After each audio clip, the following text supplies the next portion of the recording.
All right, Successful Indie Author 5-Minute Focus, episode 248, Single Point of Failure. A process term when you're looking at systems, doing a systems analysis, and you're diagramming how everything feeds everything else and works through the chain from the beginning raw material to the end product. Well, you can get that same thing with a book. Everything process. The sink in your bathroom, and it takes 5 trips to Lowe's or Home Depot in order to make sure you got all the parts, and you keep correcting. Okay, process analysis. You look at it. Well, you didn't have a complete parts list. You didn't know where the failure was, and you're building, and you just keep heading to Lowe's and picking up that part that you didn't pick up last time, or the one you got was the wrong size, or whatever. This is where you need to take a deeper look, especially as you're writing your book.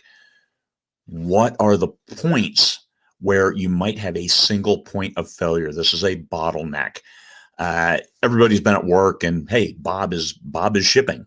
So when Bob's not in, nothing gets shipped. You can't do that.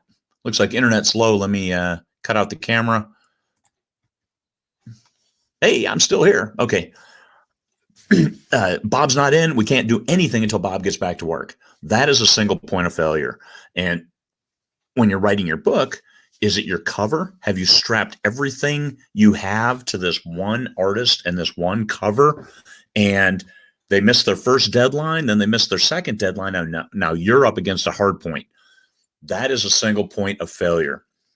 So covers, do you have a backup? Editing, do you have a backup? Or have you given yourself enough time that point of failure isn't compressed where it just collapses, and then you don't make your pre-order date, and all of a sudden you've lost your privileges, and you've got to beg Amazon, please restore my pre-order privileges. And if they don't, well, then that's a year, 1 year of not being able to do pre-orders. I publish everything with a pre-order now because I do hard launches.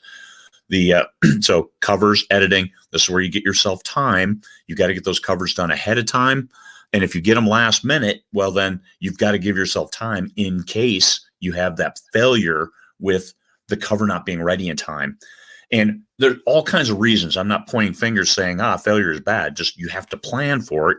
And if you plan for it, then there's less likely that it's going to happen. If you give yourself time is something you cannot get back. So what are the alternates?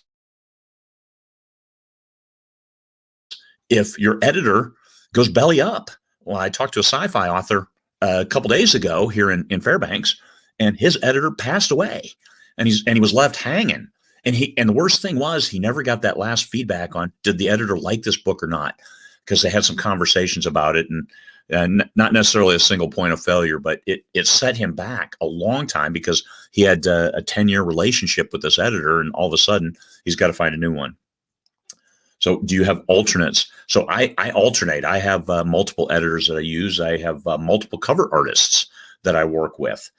Time is the biggest element in your favor. Use it. Don't wait until the last minute on stuff. Just in time logistics, usually just in time fail. So don't go with that. I mean, it saves overhead on packaging and warehousing, but it may not be best for your author business because it is a high stress kind of environment. So lay out your processes from start to finish, what you need to do. Did you establish your newsletter or building your newsletter? That's ongoing. That's not a single point of failure because you can publish a book without a newsletter. It's not optimal, but you can do it. You can't publish a book without a cover, and you don't want to do a cheese cover because then you're not getting the right eyeballs on your book, or eyeballs are turning away from your book before you have the option. So look at those. Look at where the signs of failure. And now, could it be you? Yes, only you are writing your book, but that's not what I'm talking about here. I'm talking about you've arranged for the time period, this 1 week, the editor's available. Okay, I'll reserve that slot, and you miss it. And now all of a sudden you're editor and you're pushed up and you're like, my editor failed me. No, you failed your editor when you missed your date. And this is important that you cannot be the single point of failure when you're still writing. Sometimes you don't get to write, things happen and you don't get your words, you don't get the story done in time, but you've got to make sure that you self up as much slack and flex time in order to work it in and hit your dates, especially if you have a high power, high pressure editor and you need to deliver on time. So you cannot be the single point of failure. So when you set things up, you have to make sure they happen. And this is you as an author with your project manager hat on, because every book is a project. You're the creative talent, but you're also the project manager. Look through the processes, see where those single points of failure are, where are those bottlenecks, and after a book, after 2 books, 3 books, you're going to find them, and then mitigate them, and you will save yourself an awful lot of grief. All right, that's all I have to say about single points of failure. Hopefully you take it to heart and give yourself enough time that you don't stress yourself out publishing a book. Peace, fellow humans.